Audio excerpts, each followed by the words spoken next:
Hey there, I'm Tony from Marathon Mates. On this episode, we'll be talking to Nikki Francis. Nikki is one of the most creative and amazing people that I know, and she's also the most resilient. She's my remedial massage therapist. So recently, she ran in the Paris Olympic mass participation marathon. So we talk all the time about the highs and lows of running, and Nikki has got some highs and lows around this event.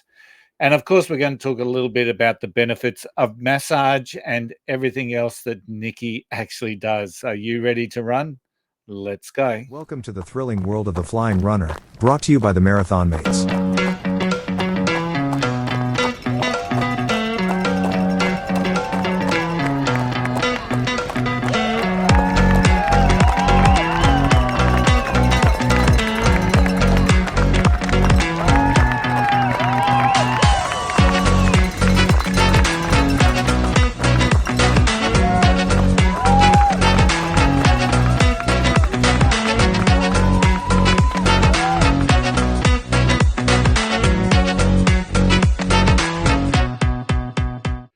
Hi, everyone. Welcome to episode 66 of the Flying Runner podcast. This week, I would like to introduce to you my remedial massage therapist. Tim's written remedial masseuse, but I think masseuse is a bit of a male connotation. So I'll run with therapist. Nick, I hope you don't mind. Nikki's based in Seven Hills and has been in the health and fitness industry for about 10 years she's creative. She's been in everything, graphic design. She paints, she massages dogs. My God, it's incredible what she actually gets through, and as well works with a lot of elite athletes around the place. And no doubt, Nikki, we're going to ask some of those questions to share some of those stories. But I know that you work with the Brisbane Lions. So before we even get started, how good was yesterday? Yesterday was amazing. So proud of the boys because I've been with them for 10 years, so 10 seasons. And when I first started, they were bottom of the ladder and struggling.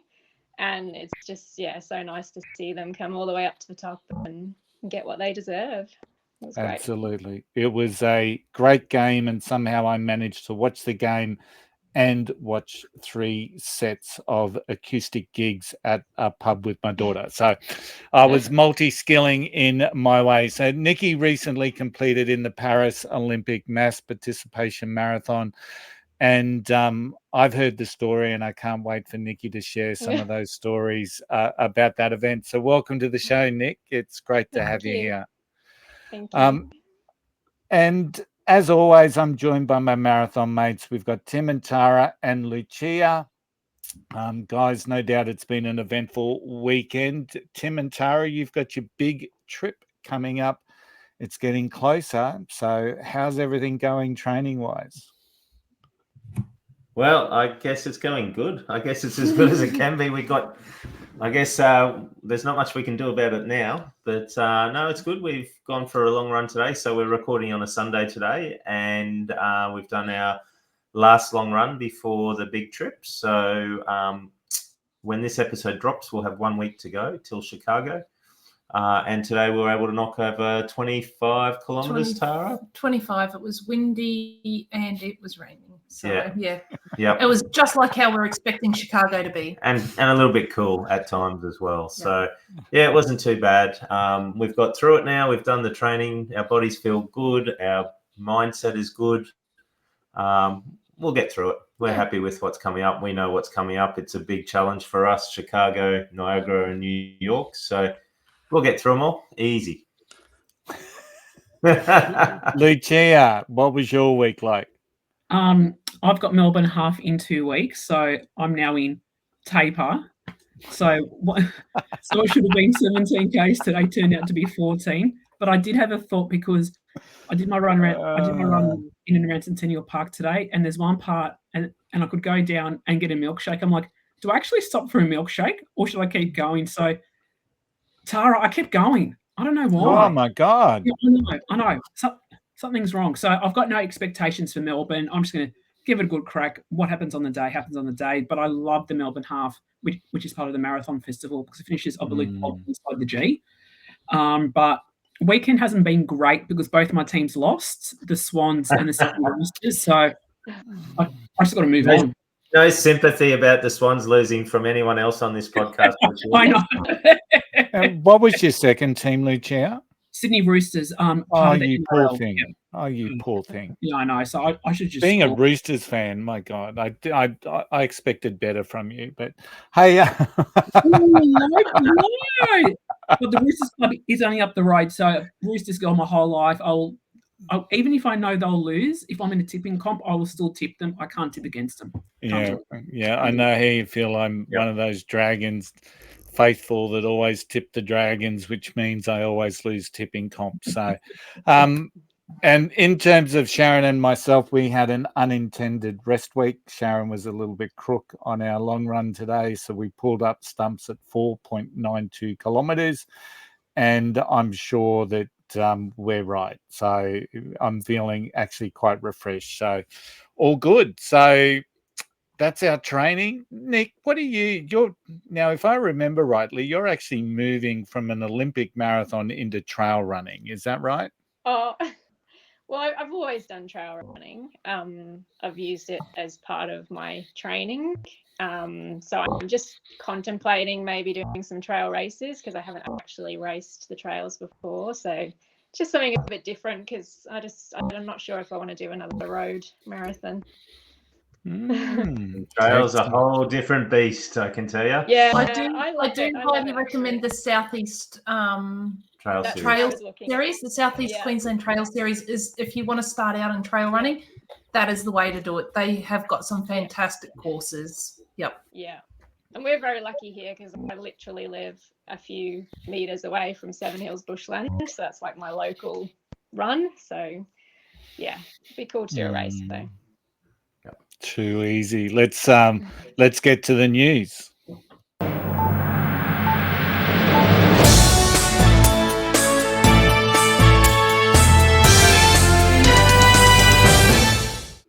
All right, Tim, what's been happening around the world of running for the past few days?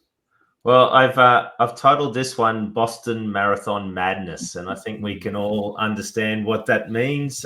This week, it's been that crazy time of the year when Boston Athletic Association releases the people who've made the list and the people who haven't made the list based on their cutoff times. And whilst every year they put out a Boston qualifying time for each category out there, both men and women in different age groups, it doesn't matter if you meet that qualifying time. What really matters is whether or not you qualified for the race, which can be actually a lot lower than the Boston qualifying time that they advertise. So as always, there's always a lot of joy from some people and so very many pieces of disappointment out there from people.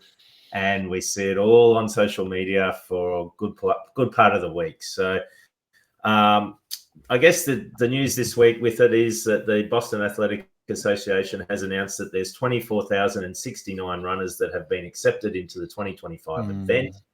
And this is about a 3,000 person increase from previous years. So it's not a bad way to go. I think Boston Athletic Association is trying to look at how they can get as many qualifiers into the event. I feel that probably means that the non-qualifiers, the charity runners, the travel agent companies will just get fewer and fewer entries as a result of that, which is a bit of a shame. But they haven't said that, but that's probably what will happen. As I said, it's always the big focus around what is the actual cutoff time. And this year it was 6 minutes and 51 seconds. So if you had a Boston qualifying time and it was better than 6 minutes and 51 seconds, you will have an email in your inbox that says you qualified. And if you got 6 minutes and 50 seconds or less, you'll have an email saying you didn't qualify. It is that difficult to qualify, especially when you see how low the qualifying times are. So I know Tony and I know Lucia, you both keep a very close eye on the socials and have had a good laugh over the last week, as well as probably shouldn't laugh at people's misfortune, but it's more at the comments I think that people put on there. But what's drawing your eye to it this week? What have you seen? I'll let cracks you me go up. first, Luch. Yeah, It you cracks go. me up every year because people treat it as it's like a life or death situation. Oh my God, I missed out by a second. This isn't fair. BAA, they need to redo the rules. The two things that I shouldn't say make me laugh, but the two things that are entertaining about Boston, the cutoff times and the color of the jackets. Yeah. I don't think I see people get so emotional about two things like that. It's some of the complaints people were making. Oh, I know someone that got in, but they only got 650. I've been trained for years. It's like it's entertaining, absolutely entertaining. Yeah, I think if you ever wanted to do a study of human emotions, follow the comments on the official announcement from Boston, because as Tim was saying, you see the joy, you see the disappointment, you see absurd amounts of people just deriding everyone else bar qualifiers. You see elitism, you see it's just everything. And I get it. Boston's prestigious. You want to qualify for the race, and I get it. And people work really hard for that. And I don't know what the answer is. There's more and more international people now putting their hands up to qualify for Boston. I think that's part of the problem as well, because it used to be quite a localized run, I would imagine, there for a long, long period of time. So, but yeah, it is every piece of a human emotion is in those comments, and it's interesting to say the least. Yeah, and they are capped, and this is the challenging thing. They are capped at about 30,000 runners. They don't have the capacity to really increase the numbers of the event. They are locked into very strict agreements with each of the towns that you run through, from Hopkinton right through to Brookline and Boston. And they have to have roads open at certain times, which means they cannot have big numbers on that course. So it's only going to become more and more challenging, as you say, as more people aim for that qualifying. So I guess my biggest advice for anyone who is thinking of going for a BQ in the next year or two, whatever time they put up as the official BQ time, add at least 10 minutes to it just to be sure you're going to do it. Now, it's easy to say that, but 10 minutes is probably, at some of those paces, is the equivalent of finishing 2 kilometres in front of the Boston qualifying time when you think that you're running it at 4-minute pace or 4-minute 30 pace to get those qualifying times. So you got to finish 2 kilometres ahead of where the BQ time is, which is quite challenging. Absolutely. Yes. Now, I've got a really petty story to share, and it's an interesting one, and it's one that we can talk about as well. But how's this for a headline? Camille Herron accused of manipulating Wikipedia pages to downplay rivals. It's a pretty good headline. It drew my eye in straight away. So Camille Herron is a prominent American ultra runner, trail runner, and she holds numerous world records and her husband, Connor Holt, also serves as a coach. And together, both Connor and Camille have come under fire for allegedly altering Wikipedia entries. The controversy stems from edits made to profiles of top ultra runners like Kilian Jornet and Courtney Dauwalter. And the edits allegedly made by Herron reduced the prominence of their achievements and removed several accolades while elevating her own accomplishments. Wikipedia administrators issued warnings emphasizing the importance of maintaining neutrality and disclosing conflicts of interest. Herron's account ignored these warnings, dismissing them as abusive talk. In January this year, a specific warning read, "Terms like legendary, prestigious, and steely toughness are not promotional language and not in line. Are promotional language and are not in line with Wikipedia's neutral tone."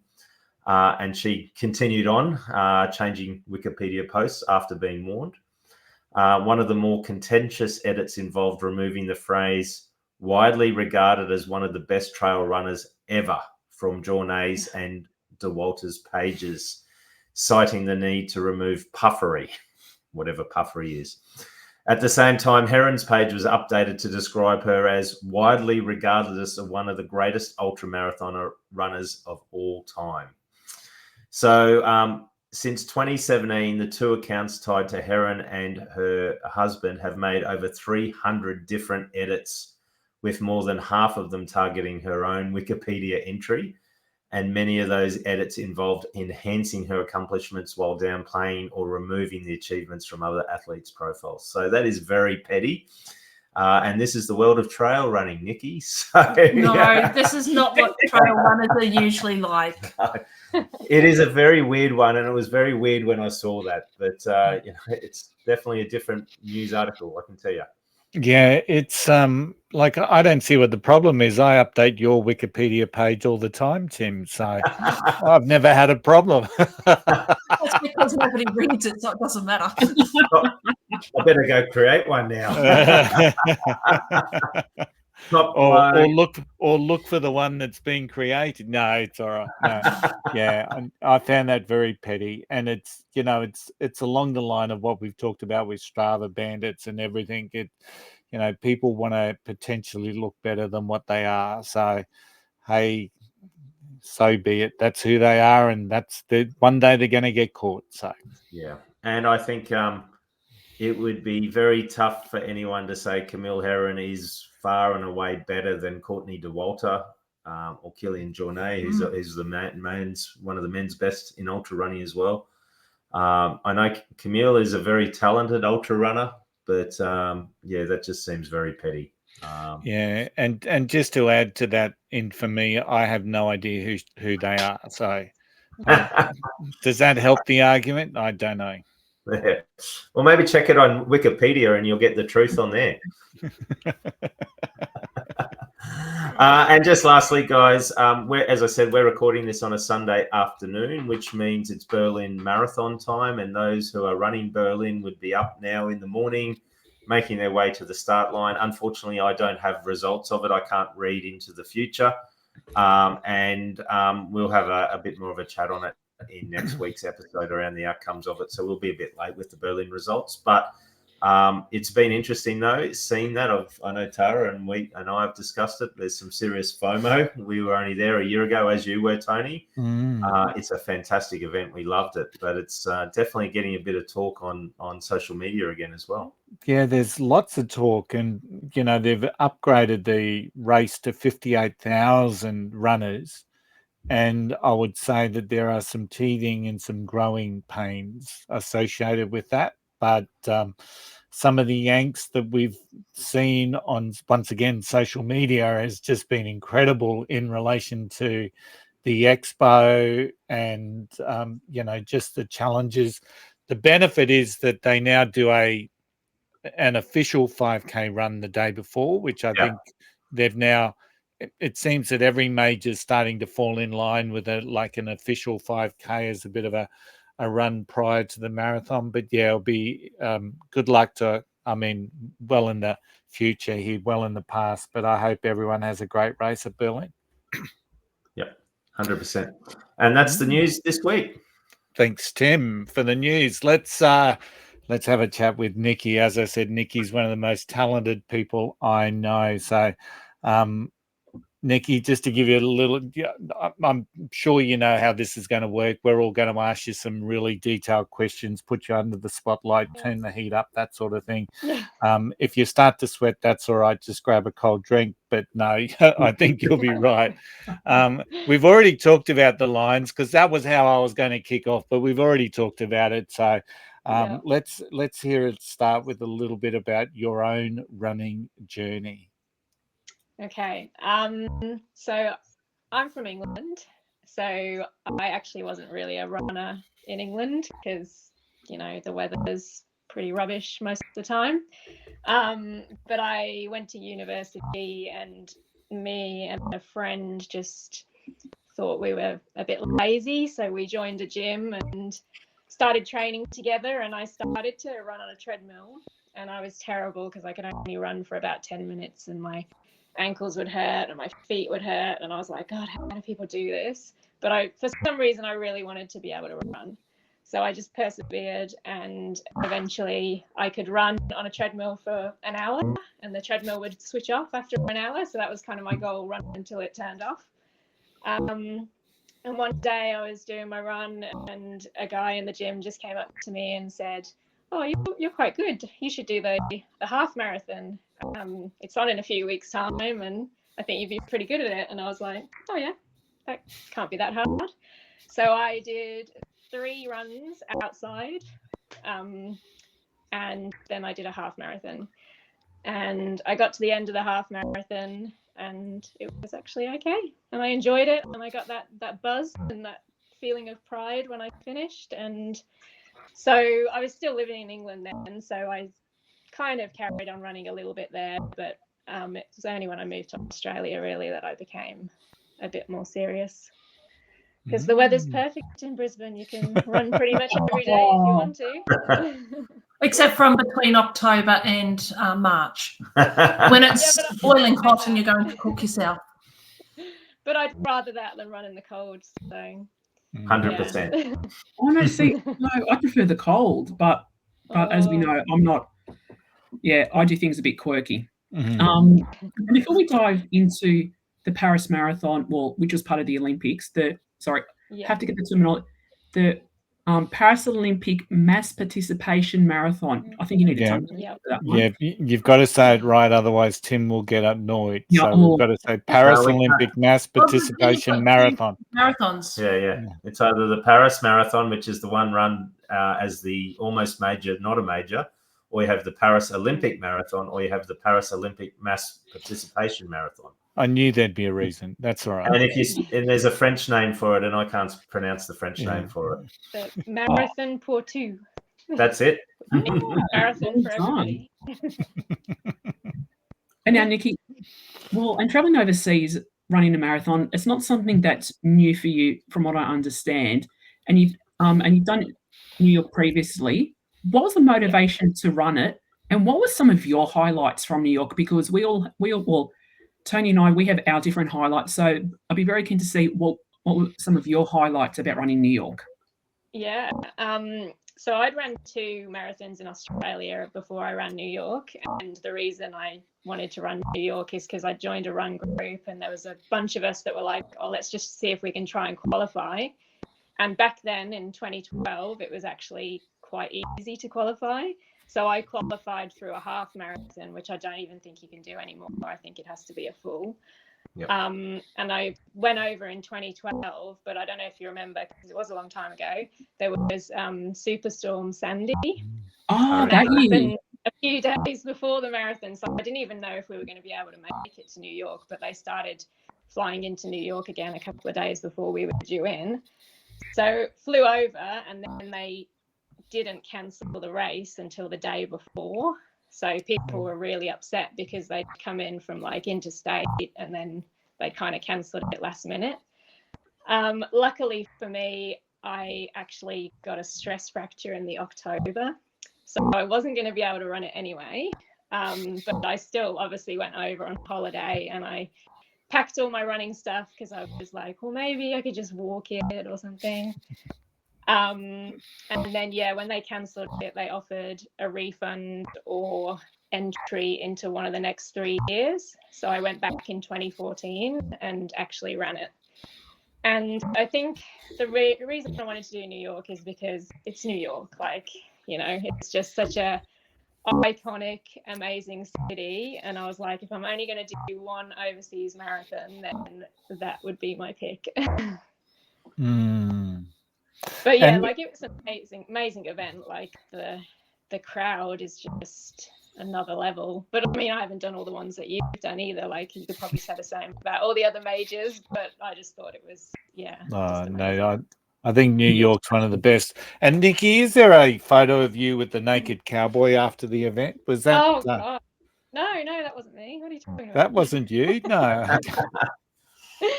Yeah, well, we had a bit of a walk back to accommodation through Times Square, and it was the year I did. It was absolutely freezing. Like, it was pretty awful. I was waiting at the start because you're there at the start for so long, aren't you? And I was just absolutely freezing and thinking, what am I doing? Like, why did I bother? And then when I finished, they wrapped that nice warm poncho around you, and I'm walking through Times Square, and the naked cowboys there. I think he's still in Times Square probably. And he's I was with my family and he was like, "What are you doing letting this poor girl walk? She's just ran a marathon." And he picks me up and starts carrying me down the street and everyone's got their cameras out and I was just like, "Oh my God." So embarrassing. But it was a good photo. Well, Tim, I know where I'm taking my detour through from the way home from the marathon now in a couple of months' time. What are we up to? 6 weeks that we run? 5 weeks. 4 weeks from this episode, yeah. 4 weeks. Well, I hope that naked cowboy is still there. I'm sure he's still there. Yeah, he better be because I'm looking forward to getting carried through Times Square now. So let's talk the Paris Olympic mass participation marathon. You are right. Yeah, that is a really, really tough tongue twister. What was your motivation to run that one in particular?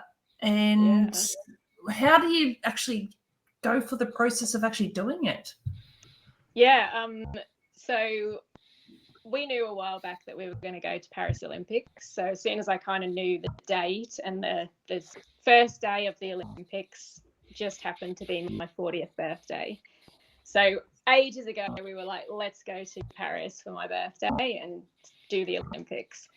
And then we'd already booked tickets for the Olympic events and everything. And some running friend of mine on Facebook just put up a post about this marathon. And I was like, oh, that's interesting. And I may as well give it a crack because I know I'm going anyway.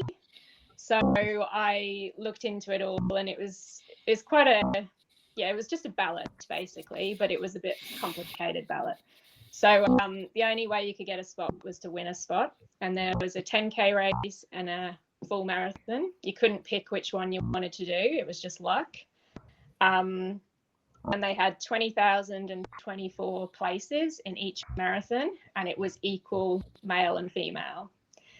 And they had a website that you could go on and register and you linked it to your Garmin, Apple Watch, whatever, and you got points for activity. So it didn't have to be running. It could be just going out for a walk or a swim or whatever. But you got points for that. And if you got 100,000 points by the end of the year, so you had a year to do this, then you got entered into a ballot. Oh, wow. And then there was, so that was one way. And then there was an app as well. And the app, again, was linked to your Garmin. And every maybe 3 to 4 weeks, they'd put up a challenge and they'd give away a certain amount of bibs per challenge. So you, again, linked it to your Garmin. And if you succeeded in the challenge, you went through into a mini ballot and maybe got a bib. So it was, I didn't think I'd actually win a spot because it was very small chance of winning, because when I was looking at these challenges, there were 40,000 people completing the challenge with me and they were maybe giving away 50 bibs. So I was like, well, probably not going to win, but I may as well just do them. I'm going for a run anyway. So so I didn't think I'd actually won a spot because they said it runs till the end of the year. In January we'll notify everybody and then that's it. And so it got to the end of January and I hadn't heard anything. So I was like, oh, well, it's probably for the best. And then on February the 7th, I got an email saying, congratulations, you've won a marathon spot. So then on February the 8th, I went out and did my first long run. That sounds like Lucia's training plan. That actually sounds harder. 6 months to train, so it was good. That actually sounds harder than trying to get into Boston with the Boston qualifying time. Yeah, and I didn't realise until I got there that there was, I think they said only 10% of all entrants were from outside of France. Oh. So it was very much, French dominated. Yeah, so I was one of a few people. Yep. So that's pretty special. So let's talk about the marathon itself, Nikki. So what was it? It was an evening start, somewhere in the evening, sandwiched between the men's and the women's event. So the the men went in the morning of the Saturday morning, and then our race started at 9 p.m. on the Saturday night, and then the women started at 8 a.m. the next morning. They put us in waves depending on what time we had to submit our PB and then what time we thought we would run, and then they put us into a wave.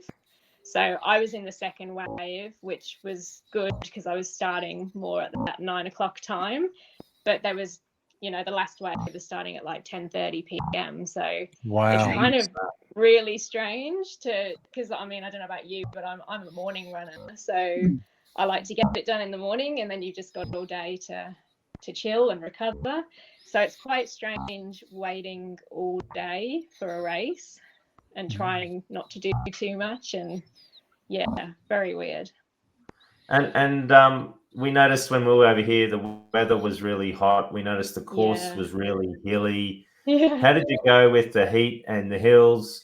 And I guess what were some of the highlights as well as the lowlights of the race? So the day of the race, I think it was 36 degrees. So even at 9 o'clock at night, it was still probably 25, 26 degrees, and it was humid as well. So it felt like a Brisbane summer, to be honest. The only good thing was obviously the sun was setting, so you didn't have to deal with sun in your face. But it was very hot.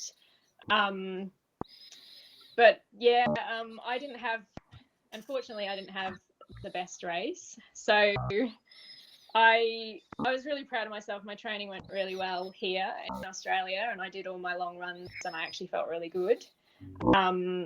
And then we had a 4-week holiday before the race, which obviously isn't the best preparation, but I didn't want the race to be like everything because my holiday was important to me. So the race was just like a bonus thing, but I wasn't going to sacrifice my holiday to perform well because it's not that important. So I still obviously did my long runs and stuff while I was on holiday, but I went to nice restaurants and drank wine and stayed out late and all that kind of stuff and enjoyed my holiday too. But on race day, I just woke up feeling a little bit off, and I watched the men's marathon just to kind of see what the course was like. And I just had that sick feeling in my stomach all day, and I thought it was just nerves. So I was like, I'll be fine when I start running. But when I started running, it didn't go away. It got worse, and I ended up having a little bit of a spew at halfway, and kind of slowed down quite a bit. But I finished it, so that was good. And were the hills really that bad? Yeah. I don't know whether it was just because I wasn't feeling well as well, like that made it feel worse. But I do a lot of hill running because I live in Seven Hills. Like basically every run I do is hills somewhere. So I wasn't kind of scared of the hill. But then when I got to it, I was like, wow, that is, because you did like 5.5K of up and down before it, so you're already quite fatigued. It was at 28 kilometers, the big hill, and then it was huge. It just like went on forever. And it's amazing how much you can train and you can prepare, but one thing goes wrong on race day and the whole plan goes out that window. Like, hey, you asked Tony about my Boston experience, or Lucia, who actually passed me putting ice down my back. I only made the cutoff by 4 seconds in Boston because I did the same thing with a bit of several vomits along the way. So it doesn't matter how much training you do. It's and I feel for you. Control. But there's nothing you can do about that, and I wanted to finish so much because I didn't want to go all that way and DNF. Like I've never DNF'd a race in my life, and I was like, I'm not going to do it now. And the funny thing was after 30K, I actually started to feel better. So when most people are kind of feeling worse, I was actually feeling better, and I kind of ran pretty much the whole way from 30K home. But it was good to cross that finish line. Good work. And sometimes it is finish lines, not finish times. So Exactly.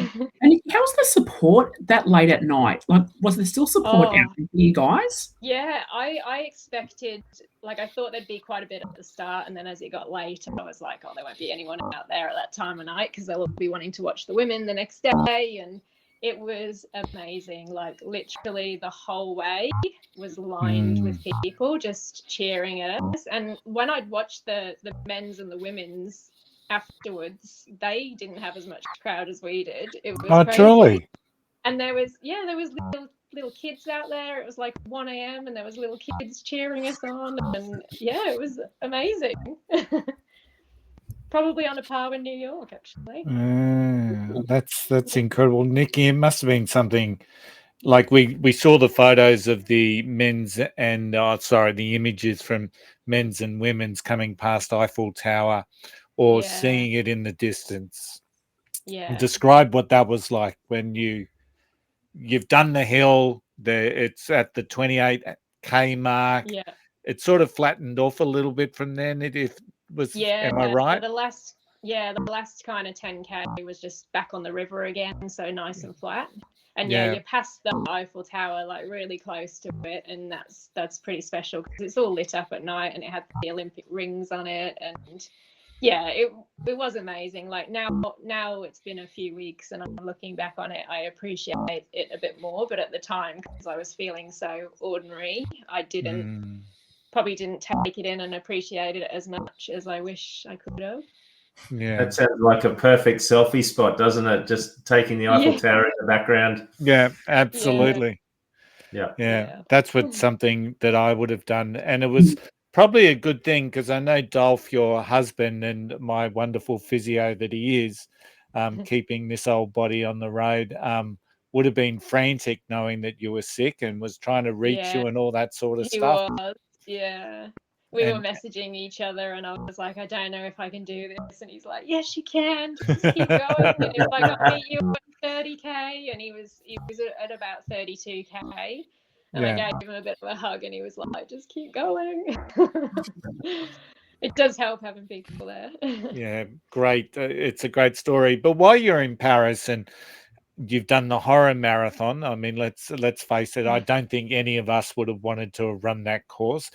Maybe Tim. Maybe Tim. Tim loves his hills.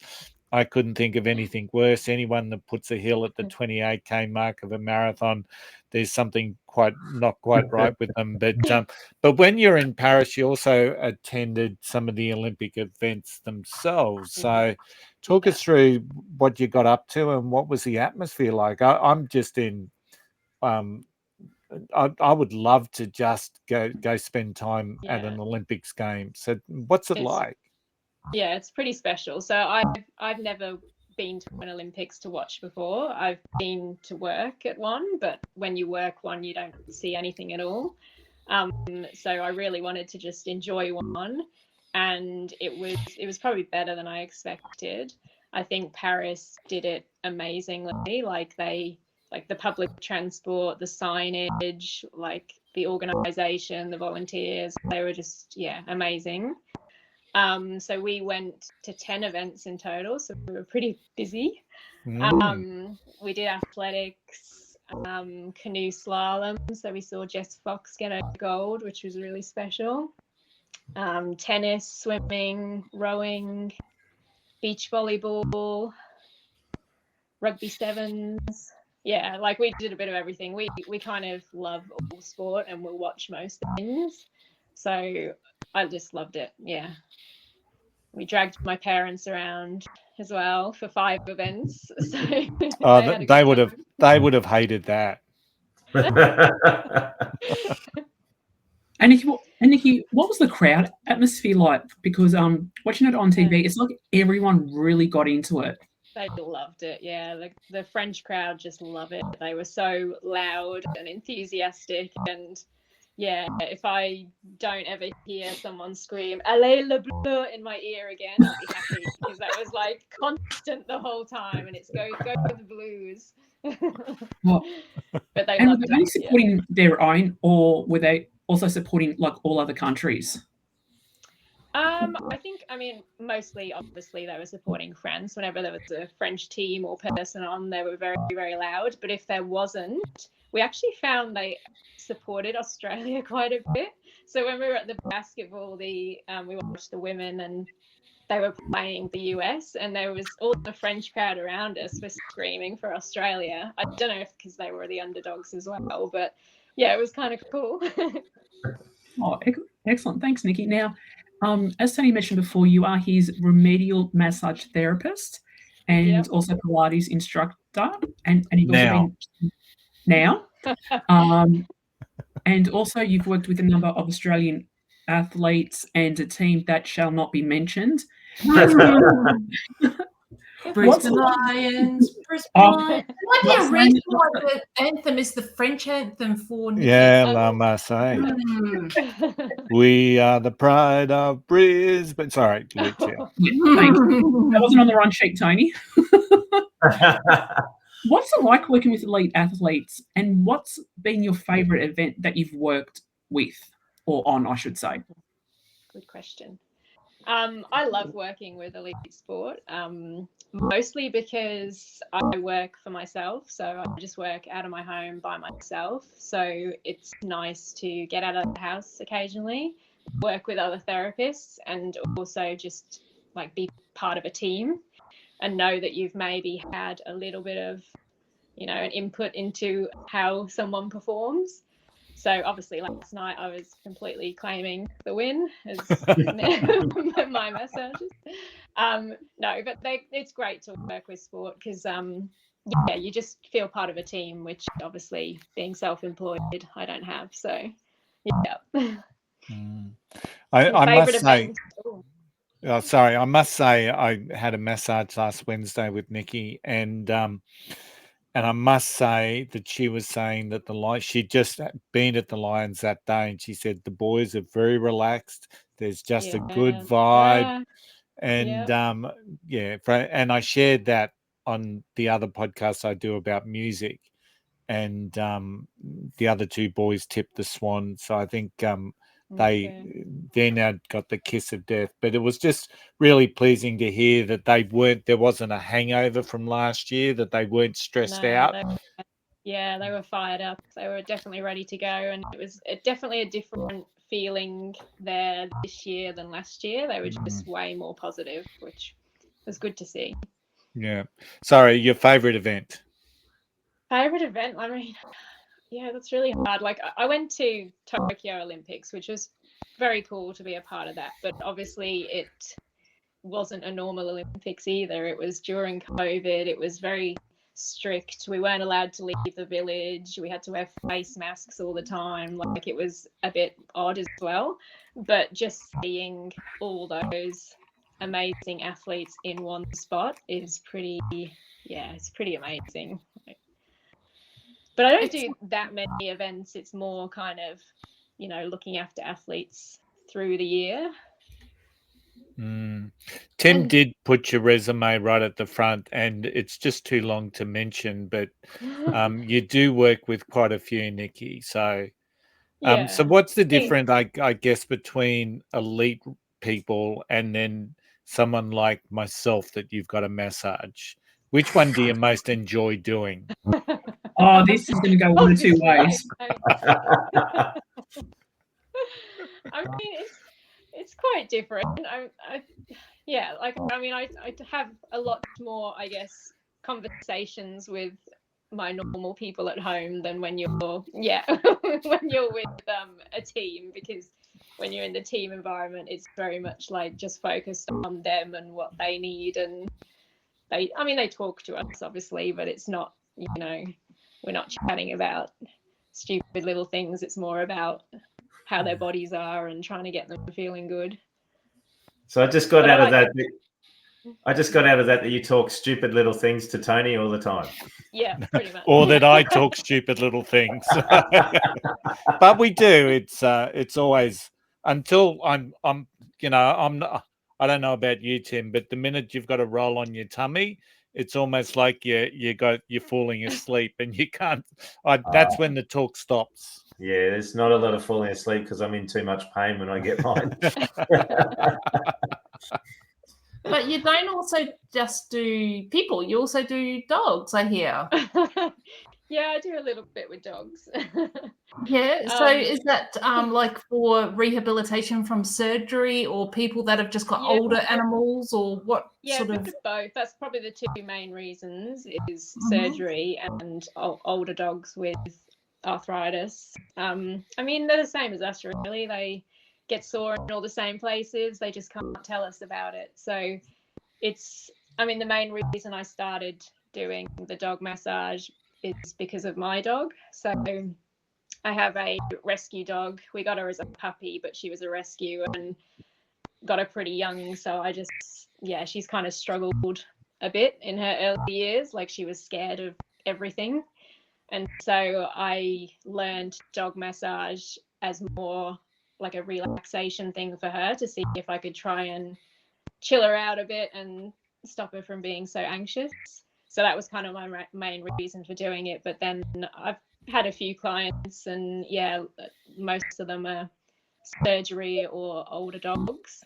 I used to have this cute little dog called Ziggy, and he had a knee surgery. And he used to come and see me, and he'd walk into the room, lie down on the mat, and just lift his leg up, the sore leg. And he's just like, he knew that it was like, okay, can you fix this, please? Oh, that's so cute.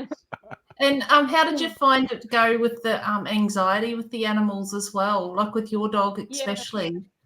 It does definitely help. So there's a technique called Touch with dogs, and it's a very like soothing way of massaging them. And it definitely helps. Like she gets really anxious in storms and wind, and if I sit with her and do this like Touch, she definitely is calmer. So yeah, I think there's a real value in it. I know with humans, a lot of humans like that physical touch from another human being as well. I know dogs are the same. So remedial massage isn't just for fixing problems, or physio is not just for fixing problems, but it's also an emotional problem that can be fixed, which is always a great thing. So yeah, definitely. And I'm sure, like, I'd have some clients that come and it's not because they're particularly sore or anything. It's just it helps them just unwind and relax, and it's almost like a psychology session at the same time too, because they can download all their issues. Not saying, Tony, that you're doing this because of course you're only going just for the remedial massage because you're a pro athlete. Yes. Hey, Nikki, like Tony, I found as I get older, I get tight calves, tight hamstrings, and I think it's a common thing for probably older men, but older athletes in general. Do you have any advice for our listeners around some of the things they can do to release some of those tight calves, tight hamstrings? Get a massage. So I mean, it's really good to have someone else do it for you, because you like it's great doing your own release work, your foam rolling, that kind of thing, your trigger points, but you probably don't spend as much time on it as you should, or you might not go as hard as you should because it hurts. Whereas if I'm doing a massage on someone, then you just have to, relax and let me get on with it and probably achieve a bit more. But I think, just doing all your own stuff as well is super important. And it's not just like once a week I'm going to jump on my foam roller. It's, kind of pretty much every day you need to be getting onto things before they become an issue. And Tony knows this, I'm a massive believer in strength work. And I think the reason a lot of runners get injured is because they're just not strong enough to run.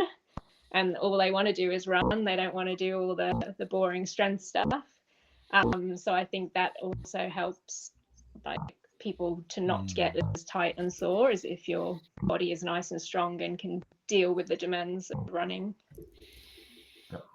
Yeah, absolutely. Hey, Nick, we're just about to move into the final sections of the podcast. You can tell it's a Sunday, can't you? But before we do that, how can people connect with you? I know that you've got your business Instagram, and I'm not quite sure if you have one for Healing Hounds. So, if people wanted to connect with you, how could they do that? Yeah, so I got a Facebook page for both. So Remedial PT and Massage is obviously my PT and massage stuff, and then Healing Hounds is my dog massage. And then same on Instagram, it's just RPTM_Nikki or Healing Hounds_Nikki. So you can find me on there. And I'll make sure I put them in the show notes so people can go and check you out. Thank you. Excellent. Thanks for joining us tonight, Nikki. Really appreciate it. And I know that you're a busy person yourself. So Tony will be paying for this session as a remedial massage session for you. So we're all good. No, just kidding. It's been a really informative session for us. So thank you so much. And I know that our listeners will appreciate everything as well.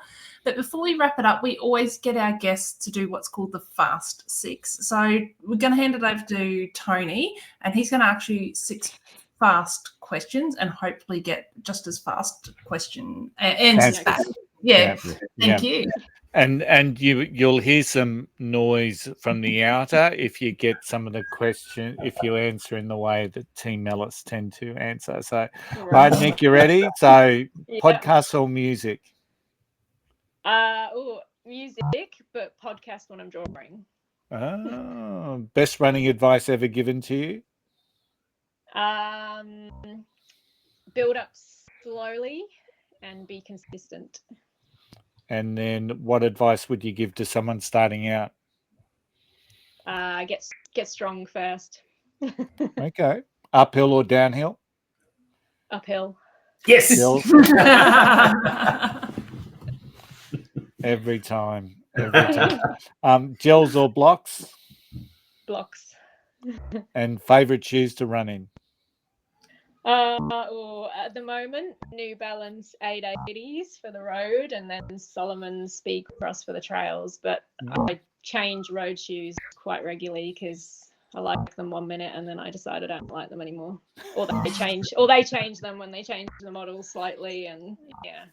Yeah, I don't get shoe companies that do that. You fall in love with a model, and then all of a sudden they'll make one slight change, and then that's it. So I hate it.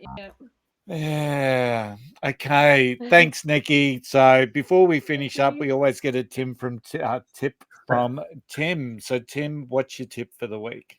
Thanks, Tony. It's been really great to hear from you tonight, Nikki. And it again reminds me the importance of self-care and body management. And we've talked about this many times on the program. Getting those regular massages, as you said, from trained and qualified health professionals really does help prevent injuries and to keep the body in tune. And you've talked about that tonight, and I firmly believe in it. We get our own remedial massages, Tara and I, every month. And it just helps us build our routine. We book them into our routines 12 months out in advance.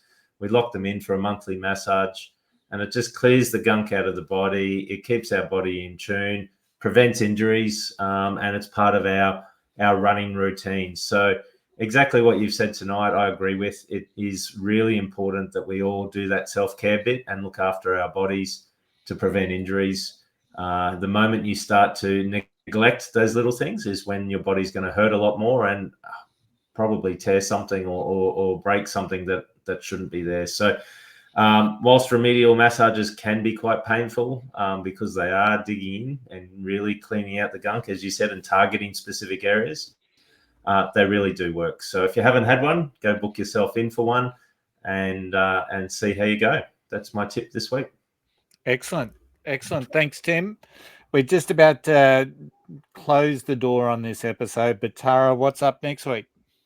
Thanks, Tony. So for next week's show, we're actually packing the bags and heading off on our big trip, with the first stop being Chicago. So we'll hear from Tony and Lucia as they reminisce about their experience and memories from this major, which will be Chicago, obviously.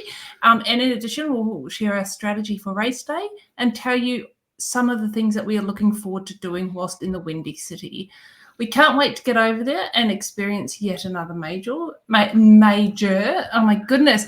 It is Sunday afternoon. I don't even have a wine in my hand. Okay. And as usual, it will be another episode not to be missed. 2 minutes, Tara, and you can have a wine. Thanks, Tara. And that wraps up the episode for tonight. Thanks again, Nikki, for joining us. I hope you enjoyed being on the show and that it wasn't too overwhelming for you. We didn't scare you off or anything. It was great. Thank you. Thanks for being nice. I'd also like to thank my marathon mates, of course, for joining us tonight. It's usual. I think it's been a little bit of fun, but we do this for the listeners and we love hearing your feedback. So please like the episode wherever you're listening to us. We did get a comment on our Spotify podcast channel during the week around finisher shirts, and the comment was really along the lines of a lot more marathons now are giving them out at the expo. So, I don't get that. It's all bad luck getting your finisher shirt before you actually run the marathon. But anyway, that's what they want to do. It's something that we might explore in a later episode. Don't forget, you can always message us on our social media pages on Instagram, Facebook, and of course Messenger. And for any people that still utilize email, you can email us at happyrunning@flyingrunner.com. As usual, a video of this episode will be available at Spotify and YouTube, and audio, of course, is on Apple, Amazon, and just about every other major podcast platform. Remember, every step forward is a victory. Lace up, hit the road, and we will catch you on the next episode of The Flying Runner. Until then, happy running. Happy running. Happy running.